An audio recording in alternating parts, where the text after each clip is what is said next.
German soldiers dug into fortified positions across North Africa had a rule that superseded every order barked down from their own command structure.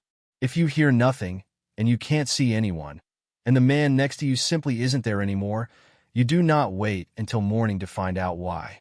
Word passed through the ranks of Rommel's Afrika Korps faster than any official intelligence briefing ever could, whispered from soldier to soldier in the trenches, that a curved blade had come through the wire in absolute silence, and that whoever carried it never made a sound doing it. Entire units reported waking to find sentries gone without a struggle, without a shot fired, without so much as a disturbed patch of sand to explain what had happened.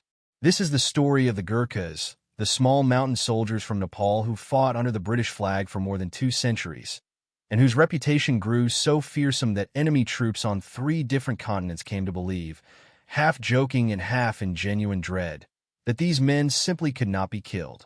To understand how a nation that never colonized Nepal ended up commanding some of its fiercest warriors, you have to go back to a war Britain very nearly lost. In 1814, the British East India Company, flush with confidence after decades of expansion across the Indian subcontinent, marched troops into the hill kingdom of Gurkha in western Nepal, expecting the kind of quick, one-sided victory that had become almost routine for the company's forces elsewhere. What they got instead was 2 brutal years of mountain warfare against soldiers who understood terrain the British had never fought in before, men who used ridgelines and passes and impossible angles of attack to bleed a technologically superior army nearly to a standstill. British officers who survived those engagements rode home with something close to open admiration, describing enemy soldiers who fought with a discipline and ferocity that outmatched almost anything they had encountered in years of imperial campaigning. The war eventually ended in a British victory, narrow and hard-fought, sealed by the Treaty of Sugauli in 1816. But buried inside that treaty was a clause that would reshape the next 200 years of military history. Nepal agreed to let its soldiers volunteer for service in the East India Company's army. Here's the detail that makes this origin story so unusual, and it's worth sitting with for a moment before moving forward. Britain didn't conquer these soldiers and force them into service the way so many other colonial military relationships were built. The British had just spent 2 years losing men to these fighters in brutal mountain combat, and their response wasn't to punish or dismantle that fighting force. It was to recruit it. That single decision, made by officers who had personally watched Gurkha soldiers outmaneuver and outfight them on their own terrain, created a bond between Britain and Nepal that has now outlasted the empire that started it by nearly 80 years. The soldiers who signed up for company service came from a patchwork of hill communities across Nepal, ethnic groups with names that would become legendary within British military circles over the following century. Gurung, Magar, Rai, Limbu, Tamang, each bringing their own regional fighting traditions into a single collective identity that the British simplified into one word, borrowed from the old kingdom that had fought them to a standstill: Gurkha. And almost immediately, these soldiers began proving that the ferocity Britain had witnessed in 1814 wasn't a fluke born of home field advantage. It followed them into every campaign the empire threw them into next. During the Sikh Wars of the 1840s, fought across the unforgiving terrain of Punjab against one of the most formidable armies Britain ever faced in India, Gurkha regiments distinguished themselves in engagements that cemented their reputation among British commanders as something close to indispensable. Then came 1857 and the Indian Mutiny, a rebellion that threatened to collapse British control over the entire subcontinent almost overnight. Gurkha regiments remained loyal to the company throughout the uprising, fighting alongside British forces in brutal urban combat during the Siege of Delhi, holding ground that other units couldn't. Loyalty during a moment of genuine existential crisis is the kind of thing that gets remembered for generations. And it did. By the time Britain fought the Second Afghan War in the late 1870s, grinding through the same brutal northwest frontier terrain that had chewed up British campaigns for decades, Gurkha battalions had become a first-call unit. The soldiers' commanders specifically requested when a crisis demanded troops who wouldn't break.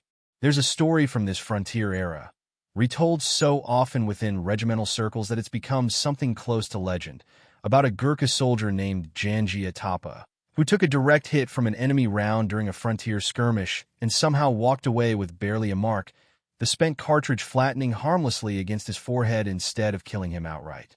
His fellow soldiers started calling him Bullets, and the nickname stuck for the rest of his career. Whether that particular story has been polished by decades of retelling almost doesn't matter, because it captures something true about how Gurkha soldiers were perceived by everyone who fought alongside or against them. There was a growing sense, spreading through British ranks and enemy ranks alike, that these men operated by different rules than everyone else on the battlefield. It's worth pausing on just how unusual this arrangement remained over the following decades, especially compared to how Britain typically ran its colonial military relationships elsewhere in the empire. Most colonial troops were drawn from populations already under direct British administration, subjects of the crown recruited from territories Britain governed outright. Nepal was never colonized. It remained an independent kingdom throughout the entire span of Gurkha service to the British crown, negotiating its own treaties, running its own government, and choosing, generation after generation, to keep sending its young men into British uniforms under an arrangement that technically could have ended at any point. That independence gave the relationship a different character than almost any other colonial military partnership of the era, something closer to an alliance between two sovereign parties than a straightforward chain of imperial command. Recruiting officers, known within the ranks simply as Gurkha officers, traveled deep into the hill villages of Nepal each recruiting season, walking for days through terrain that had no roads, testing candidates not just on fitness but on character, temperament, and the kind of quiet resilience that couldn't be faked in a short interview. Villages came to see selection as a genuine honor, a path that could support entire families back home through military pay, and competition for available slots grew fierce almost from the earliest years of recruitment. By the time the First World War tore Europe apart in 1914, that reputation had become fully international. Nearly 100,000 Gurkha soldiers left their villages in the Himalayan foothills and were shipped to trenches in France, to the deserts of Mesopotamia, to the beaches of Gallipoli, fighting in landscapes and climates that couldn't have been more different from the mountains they'd grown up in. They adapted anyway, earning hundreds of gallantry awards including 3 Victoria Crosses, Britain's highest award for valor, while absorbing casualties that ran past 20,000 men killed or wounded. But it was the war that came next, the one that would eventually connect these soldiers directly to a name that still commands respect and dread in military history, where the Gurkha legend reached a scale nobody could have predicted. By the outbreak of the Second World War, the relationship between Britain and Nepal had deepened into something resembling a formal military partnership, and Nepal's government made a decision that would put well over 100,000 of its sons directly into the largest conflict humanity had ever produced. Roughly 120,000 Gurkha soldiers eventually served across every major theater of the war. And it's here, in the sand and heat of North Africa, that the legend at the center of this story truly took root. Rommel commanded the Afrika Korps with a reputation of his own, a general so tactically brilliant that even his enemies called him the Desert Fox with something close to respect. His forces were experienced, disciplined, and battle-hardened, having already ground through British units across Libya and Egypt in a campaign defined by fast-moving armor and brutal desert combat. When Gurkha battalions arrived to reinforce British and Commonwealth positions, German troops initially treated them as just another unfamiliar unit in an already chaotic theater. That assumption didn't survive very long. Gurkha soldiers, trained from childhood in the art of moving silently across difficult terrain, began conducting night infiltrations into German positions using a weapon that had nothing to do with rifles or grenades, a curved traditional blade called the kukri, carried by every Gurkha soldier as both tool and weapon, honed to a razor edge and used with a precision that turned close-quarters combat into something closer to a surgical procedure than a battle. Sentries would vanish without a sound. Patrols would return to find positions compromised with no evidence of how anyone had gotten past their lines undetected. Stories began circulating through German ranks, the kind of stories that spread faster than any official report because soldiers desperately want to understand an enemy they can't see coming, describing small, silent men who could apparently cross open desert without being spotted and disappear again just as completely. Whether every detail of those stories held up under scrutiny matters less than what they reveal about the psychological weight Gurkha soldiers carried onto every battlefield they entered. Fear that spreads through enemy ranks based on reputation alone is its own kind of weapon, one that doesn't require a single additional bullet fired to work. Rommel's own forces, some of the most professionally trained soldiers in the German military, found themselves rattled by an enemy whose tactics felt almost supernatural compared to the conventional warfare they'd trained for. The 2nd Battalion of the 7th Gurkha Rifles fought at Tobruk during this North African campaign, part of the broader Commonwealth defense against exactly the kind of pressure Rommel's forces were famous for applying, and accounts from German soldiers who survived engagements against Gurkha units routinely describe an unease that went beyond ordinary battlefield fear, something closer to genuine dread of an enemy that operated by rules nobody else seemed to follow. That reputation traveled with these soldiers into every theater they entered next. When the war shifted to Italy in 1943, Gurkha battalions found themselves grinding through some of the most brutal mountain and urban combat of the entire European campaign, none more devastating than the assault on Monte Cassino in 1944, a fortified monastery position that had already chewed through multiple Allied divisions before Gurkha troops from the 1st Battalion of the 9th Gurkha Rifles fought their way to the monastery's own walls, holding an exposed and desperately dangerous position for 9 straight days under constant fire before finally withdrawing. It was mountain warfare again, the same terrain advantage that had defined their reputation back in 1814, except now they were fighting German paratroopers instead of British colonial forces, on the opposite side of a conflict that had reshaped the entire relationship between Nepal and Britain into something resembling genuine brotherhood in arms. Then came Burma, arguably the theater where Gurkha soldiers left their deepest and most consequential mark on the entire war. 23 separate Gurkha battalions fought through some of the most punishing jungle terrain on the planet, engaged in a grinding campaign to push Japanese forces back out of territory they had overrun earlier in the war. Conditions in Burma were almost unimaginably brutal: dense jungle, monsoon rains, disease that killed nearly as many soldiers as combat did, and an enemy in the Imperial Japanese Army that had built its own fearsome reputation across the Pacific theater. Gurkha soldiers became core participants in the legendary Chindit operations, deep penetration missions that pushed small units far behind Japanese lines to disrupt supply routes and communications in terrain so hostile that survival itself was a daily accomplishment before combat ever entered the equation. Japanese soldiers who fought against Gurkha units in Burma developed their own version of the fear that had spread through German ranks in North Africa, circulating stories about soldiers who fought with knives in situations where every rational instinct said you should be using a rifle, and who seemed to treat the jungle itself as an ally rather than an obstacle. One story from this period, verified and recorded rather than passed down as regimental legend, captures exactly what made these soldiers so uniquely dangerous in close combat. A Gurkha rifleman named Lachhiman Gurung, defending a forward position in Burma in 1945 against a Japanese assault, had a grenade land in his trench. He grabbed it and threw it back out before it detonated. A second grenade landed, and he threw that one back too. A third grenade landed and exploded in his hand before he could get rid of it, taking his fingers and severely wounding his arm and face.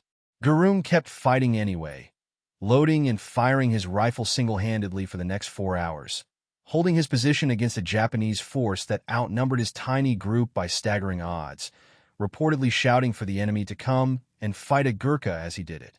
He survived the war and received the Victoria Cross, one of 12 Gurkha soldiers awarded Britain's highest military honor during the Second World War, 5 of them posthumously, men who never lived to receive the recognition their courage had earned them.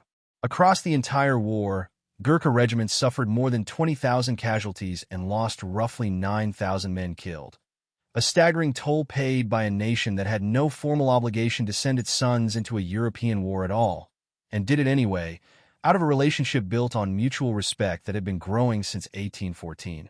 When the war ended and the British Empire itself began dismantling piece by piece over the following years, most colonial military arrangements dissolved along with the territories that had produced them. The Gurkha relationship didn't. When India gained independence in 1947, an agreement between Britain, India, and Nepal split the existing Gurkha regiments, most transferring into the newly independent Indian Army, while 4 regiments chose to remain under the British Crown, forming what became known as the Brigade of Gurkhas, a standing arrangement that has now stretched across more than 2 centuries and outlasted the very empire that originally brought these soldiers into British service. Those 4 regiments eventually merged in 1994 into a single unit, the Royal Gurkha Rifles, which continues serving in the modern British Army today, deployed everywhere from the Falklands War in 1982 to the Gulf War in the early 1990s, through peacekeeping operations in Kosovo and Bosnia, and into the mountains of Afghanistan after 2001, fighting in terrain that, in a strange historical echo, wasn't entirely unlike the frontier landscapes their ancestors had fought across for the East India Company more than a century earlier. The Falklands War in 1982 gave the world a fresh, modern demonstration of exactly why that reputation had never faded, even decades after the last shots of the Second World War. When the 1st Battalion of the 7th Duke of Edinburgh's own Gurkha Rifles deployed alongside British forces to retake the islands from Argentine occupation, reports quickly circulated among Argentine troops, some accurate and some wildly exaggerated, that Gurkha soldiers were being deployed specifically because of their fearsome reputation for close-quarters combat. Argentine commanders reportedly warned their own conscripts about what to expect if Gurkha units reached their positions, and there are documented accounts of Argentine soldiers surrendering en masse rather than risk facing them directly, choosing to give up their positions the moment word spread that Gurkha battalions were moving into the area. It's a striking illustration of how a reputation built across a century and a half of combat can function almost as a weapon in its own right, shaping enemy behavior before a single engagement even takes place. Whether or not every Gurkha unit in the Falklands saw the kind of direct combat the rumors suggested matters less than the fact that an entire army half a world away, fighting in a conflict that had nothing to do with the deserts of North Africa or the jungles of Burma, still carried the same instinctive dread that German and Japanese soldiers had described generations earlier. What's remarkable is how deliberately this reputation gets renewed with every single generation of recruits, rather than simply being inherited as a comfortable myth. The modern selection process for joining the Brigade of Gurkhas is widely considered one of the most demanding recruitment pipelines in any military on Earth, drawing tens of thousands of young Nepali applicants every year competing for a tiny handful of available positions, sometimes fewer than 200 spots out of applicant pools that can run past 20,000 hopefuls. Candidates undergo brutal physical tests rooted directly in the mountain terrain their ancestors fought across 2 centuries ago, including a punishing uphill run carrying a wicker basket loaded with rocks, weighing up to 25 kilograms, covered at a pace that would break most conditioned athletes, all while climbing steep Himalayan slopes at altitude. The selection process isn't testing whether candidates can survive modern military training, which nearly all of them could. It's testing whether they carry the same characteristics that built the legend in the first place: discipline under extreme physical duress, quiet composure instead of panic, and a willingness to keep moving forward long after the body has started begging to stop. Only a small fraction of applicants make it through, and the ones who do inherit not just a job in the British Army, but membership in a lineage stretching back to soldiers who fought the East India Company to a standstill in the snow.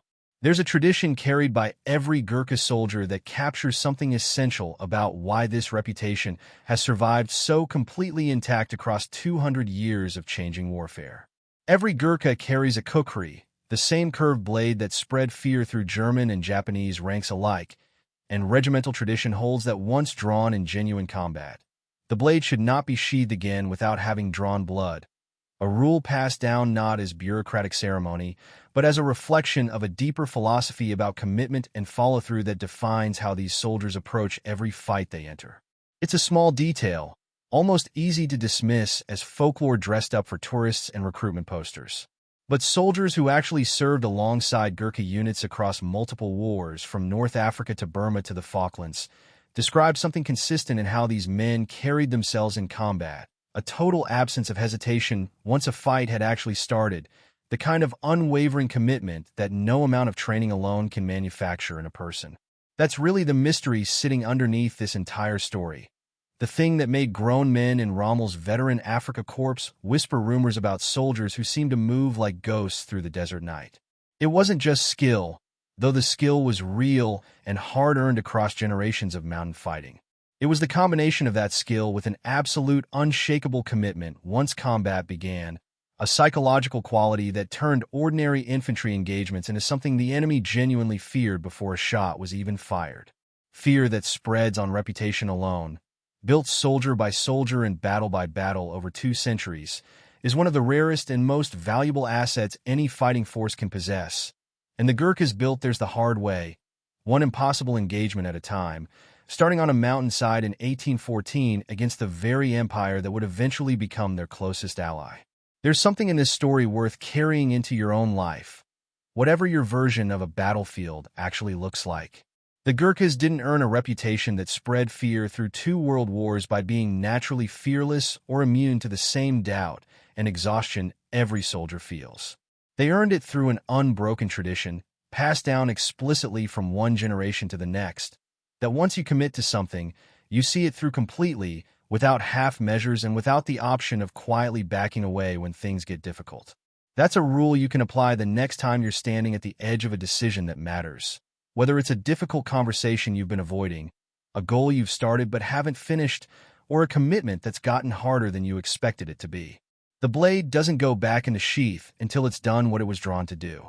If this story pulled you in the way history like this should, take a second to hit that like button, drop a comment with the story you want told next, and subscribe so you don't miss what comes after this one. Stories like the Gurkhas deserve a wider audience than they get, and the only way that happens is if people who actually care about real history keep passing them along. 200 years after a beaten British army looked across a mountain battlefield in Nepal and decided their fiercest enemy deserved to become their closest ally, that same decision is still paying dividends today, in a regiment that continues serving the British crown, still carrying the same curved blade, still operating under the same unbroken tradition of absolute commitment once a fight begins. Empires rise and fall. Borders shift. Alliances that seem permanent collapse within a generation. But the relationship forged in the aftermath of that impossible 1814 campaign has now outlasted nearly every other institution built during the same era. A reminder that the deepest loyalty in military history wasn't conquered into existence at all. It was earned, one impossible battle at a time, by soldiers who simply refused to be anything less than exactly what their reputation demanded of them.